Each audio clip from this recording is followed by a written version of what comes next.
Thank you. Thank you.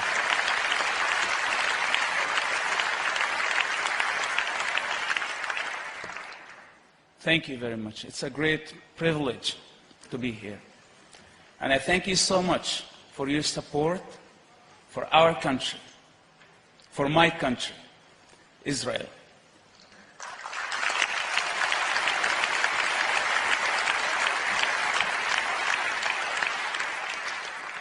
We all came here to say that I like Israel. I would like to say that I love Israel.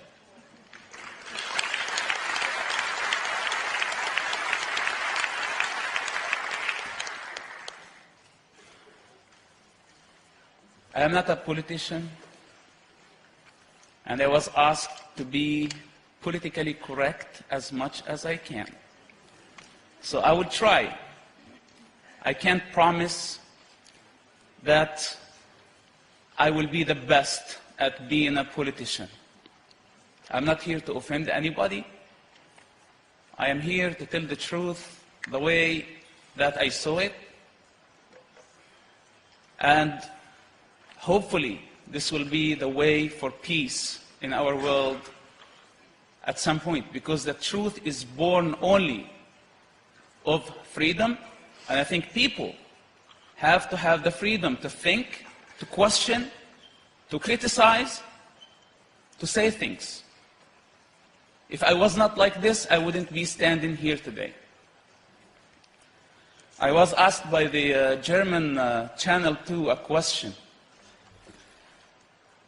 If Hamas was a terrorist organization or not. How can you answer a question like this? We still have thousands of innocent people's blood witnessing Hamas terrorist attacks. Hamas is a terrorist organization. I was asked more important question than if Hamas is a terrorist organization or not. I was asked once in America, what's the difference between Hamas and hummus?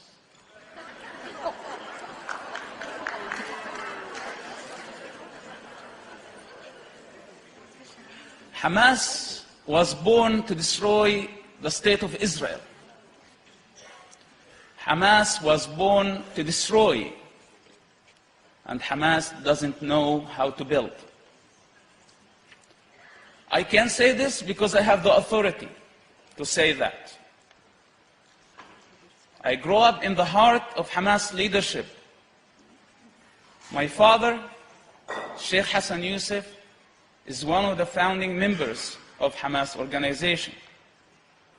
My family had to pay a very high price for the cause of Hamas.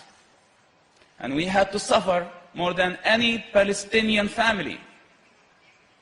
So Hamas, at some point of my life, was my project. It was my business and my family's business. And I know about Hamas more than its members know about it.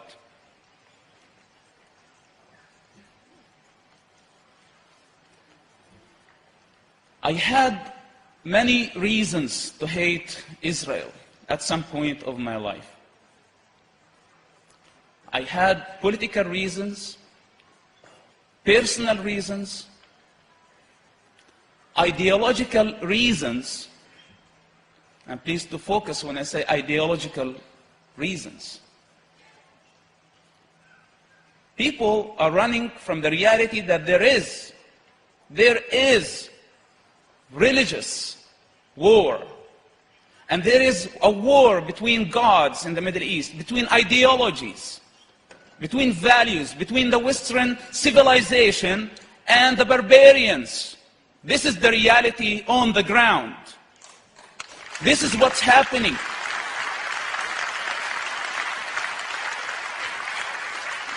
This is not radical Islam. I'm coming from a moderate Muslim family, and my dad considers himself a moderate leader. But we know every time when we read the Quran and we look at the behavior of Muhammad that unfortunately he did not like the Jewish people. And Hamas follow his steps. Muslims and Palestinians have the motivation, the religious motivation for their fight. Maybe they pretend, maybe they try to be politically correct in the eyes of the world. But I personally, as a thinker and as an author, I can't fool people. And I don't care if I'm considered whatever people want to consider me. We have to face the reality with courage before it's too late. Do Arabs hate Israel because of political reasons or because of ideological reasons? Is it a political conflict or a racial conflict? When I see and listen to the media here in the West, I start to forget where I'm coming from. I know the language, I know the people, I know the mentality, I know everything about that culture of death. And I start to believe the lie that this is just a minor problem. I'm here today to say that the ideological dimension of the Middle East conflict is the most important dimension. And we, as free people, have to take this in consideration. This is my message and this is my responsibility.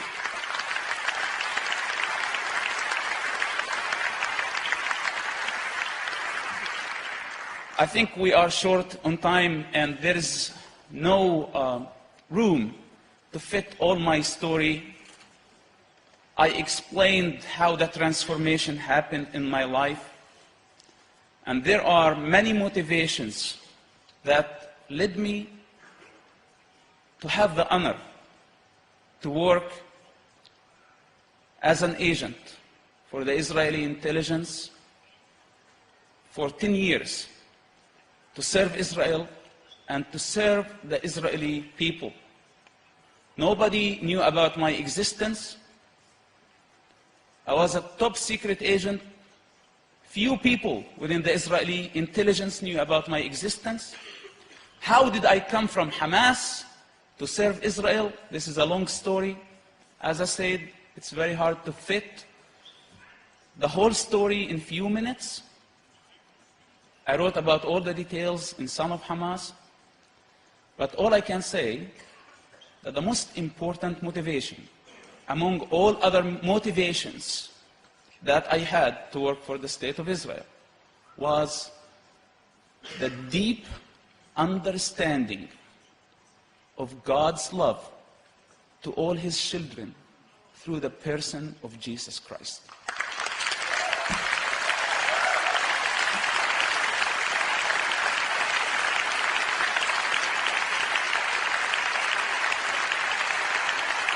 I am not here to preach.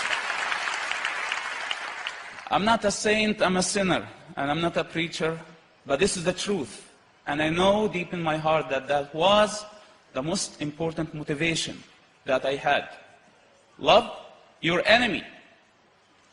And I took the challenge, and because of that, I stand here today very confident. Yes, disowned. Yes, my nation want to kill me and execute me, and they consider me as a traitor. I stand here with lots of confidence to say that, yes, I love Israel.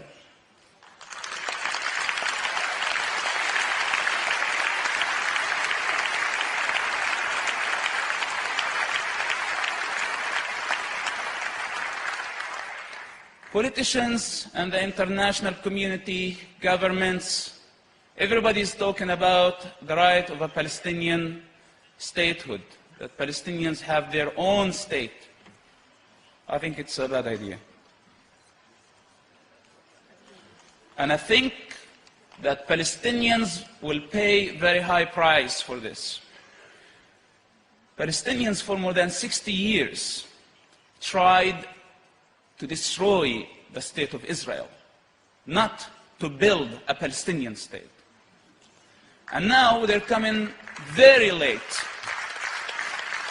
trying to fit a Palestinian state like somebody who's trying to fit an elephant in the eye of a needle.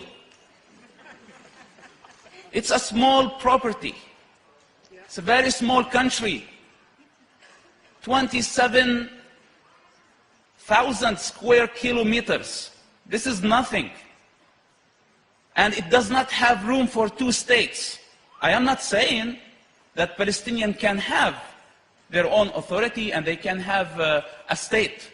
But we have to take in consideration the Israeli security necessities. We have to take this in consideration. We all see what happened in Gaza Strip. And we don't want to repeat the same mistakes of the past.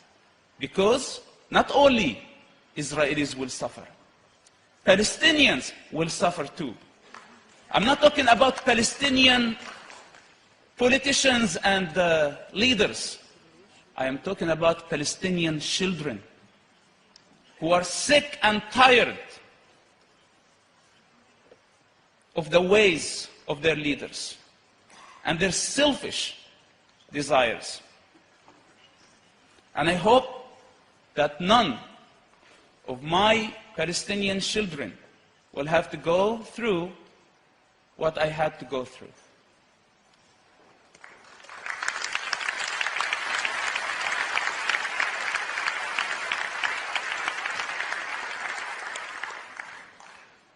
As I said, I worked for the security of Israel, and in the meantime, I still love my people.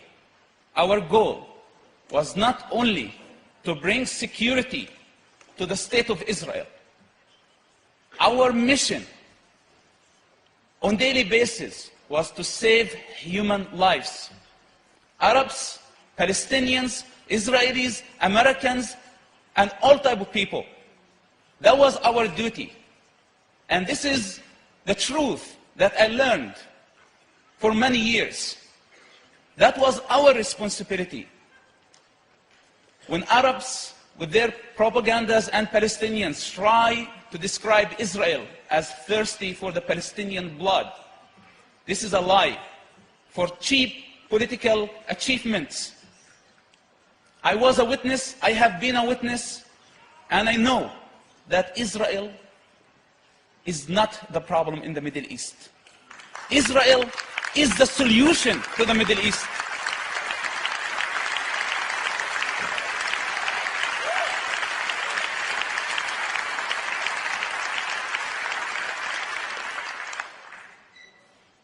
I want my people to see and study the Israeli experience.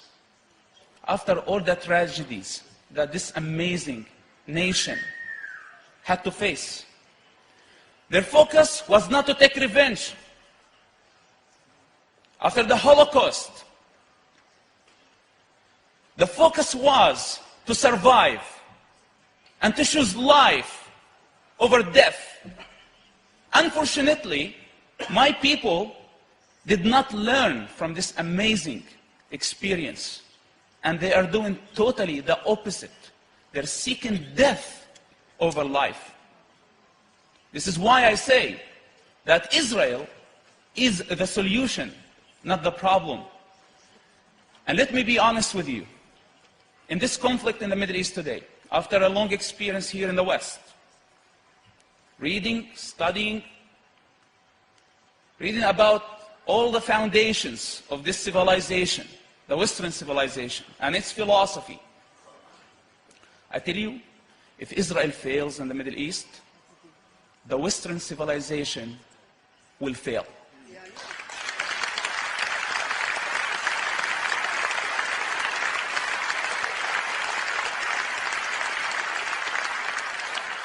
It's our duty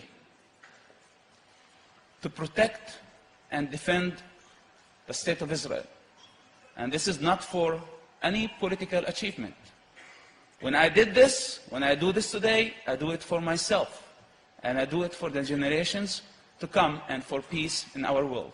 Thank you so much for coming this evening, and God bless you all.